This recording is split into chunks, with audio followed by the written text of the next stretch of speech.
I've been thinking a lot about the conversation around prison reentry, and I think there are two sides that both see just only part of the truth. On one side, you have the softer, more humane version, right? The side that says, this man is still a human being. He needs dignity. He needs housing. He needs work. He needs support. He needs treatment. He needs a real chance. Yeah, I agree with that. A man coming home needs somewhere to sleep, for sure. He needs identification. He needs transportation. He needs income. He needs structure. He needs people around him who understand that the first few months out can make or break a man. I'm with it. That matters. I'm not against reentry support. I'm not against compassion. I'm not against helping men come home. But that's not the whole conversation, man. A bed isn't transformation. A bus pass is not transformation. Having a case manager doesn't mean you're suddenly a brand new man. Those things are simply logistics.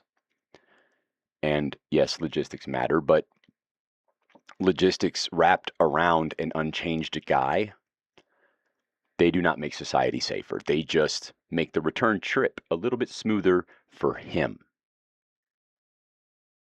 Then on the other side, you have the hard public safety version, right? You've got the side that says some men are dangerous, some men do not change, some men learn the language of accountability without actually becoming accountable. Some men should not be released just because a date showed up on a calendar. And I agree with that too, because time served is not automatically transformation. A sentence can expire while the man remains exactly who he was the day he went in. Angry, entitled, manipulative, violent, predatory, addicted to excuses, addicted to blame, still governed by the same thinking that put him in the cage in the first place. Okay? Now, if that is still the man standing there at the end of the sentence, then society has not been protected. It's only been delayed. And when I say something like every serious prison sentence should come with the possibility of never getting out, people immediately recoil. And I understand why. They hear that and think I'm talking about jaywalking, but I'm not. They hear that and think I'm saying every person who commits any offense should be buried forever. And I'm certainly not saying that. I've been there. I'm talking about serious harm.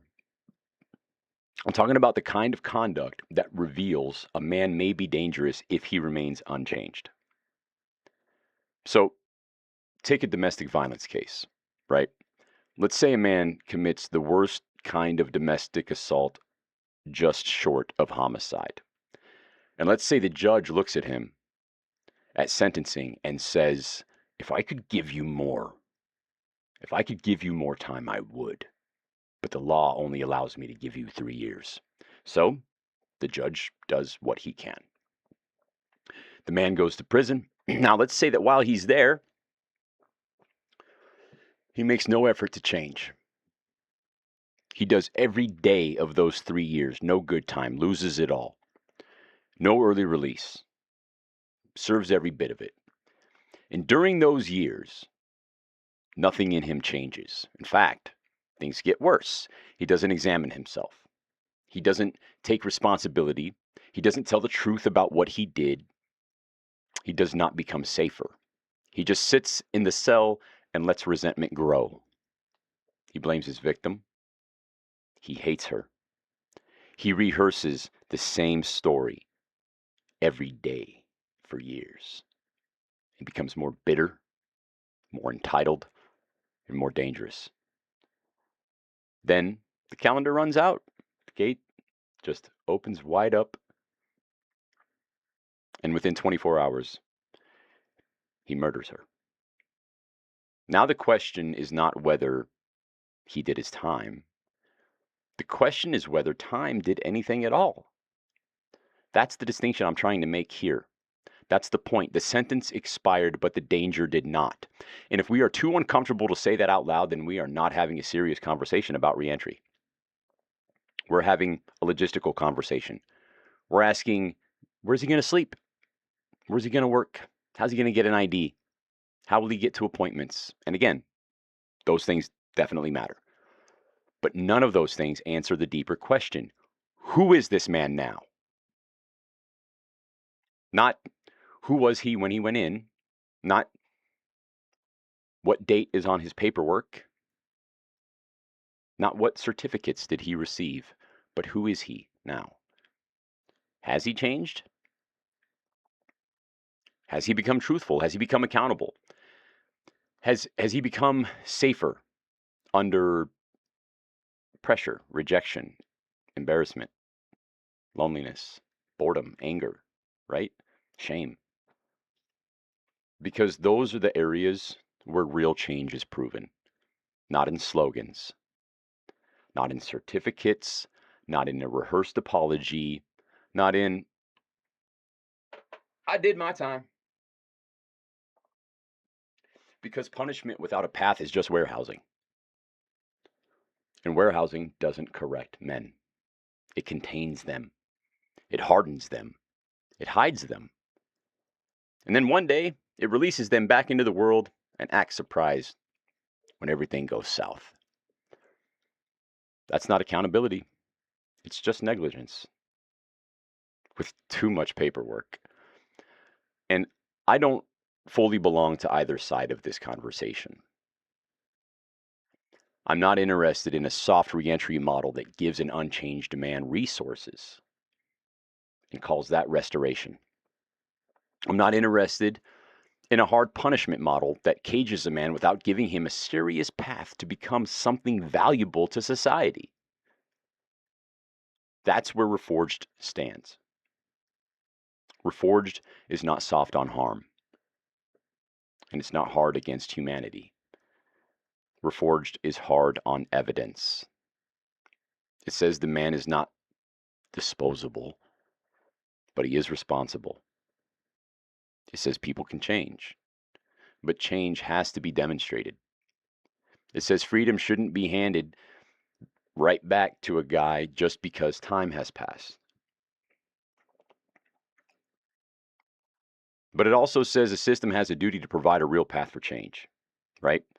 Structure, discipline, treatment, education, work, mentorship, accountability, spiritual development, if that's what the guy is into, review, due process, clear standards. A man should know what he's being measured by. A man should know what correction actually looks like in his life. A man should know what evidence looks like to support that correction. Because reentry, it doesn't begin 2 weeks before a guy gets out. Reentry should begin the second those handcuffs are on his wrists. Reentry should begin the moment a man enters custody. Not with the question, how soon can we get out? Or how soon can we get him out? Free my boy. Sure. The question should be, what must be built in this man before freedom is safe for him to return to? And that's not cruelty. I don't think it is. I think it's seriousness. We don't want to just throw men away, but I refuse to lie about what freedom requires, in my experience at least. And this standard cannot only apply to incarcerated men, okay? If we're going to ask whether a man is fit to return to society, then we also have to ask whether the people holding keys over him are fit to hold that fucking authority. Working in a prison can't just be a job. You're not stacking boxes. You're not running a cash register. You're not just watching a building to make sure it doesn't burn down. You are standing over human beings at one of the lowest, most stripped down points of their lives. You have power over their movement, their safety, their dignity, their pressure, their consequences. And sometimes you have power over their hope. And that kind of power requires scrutiny, or at least it should. Authority requires fitness. So now I don't think reentry should only be about making it easier to get out. I think reentry should be about making sure men become capable of living free, not merely released, free. Getting out means the gate opens, cool. But living free means the man has become governed enough to stay free, to carry that freedom without becoming dangerous to himself or other people again. That's the distinction. That's the standard. Not naive compassion and not blind, relentless punishment, but not warehousing, not logistics alone, man, formation, evidence, governance. A man should not merely be released, he should be ready. He shouldn't just be housed, he should be governed internally. A man shouldn't just have time served, he should have proof of change. And if that sounds extreme, good. Let's have the conversation. Because maybe the conversation's been too shallow. Maybe we spent too much time asking how to make reentry easier and not enough time asking whether the man has actually been preparing himself to live free.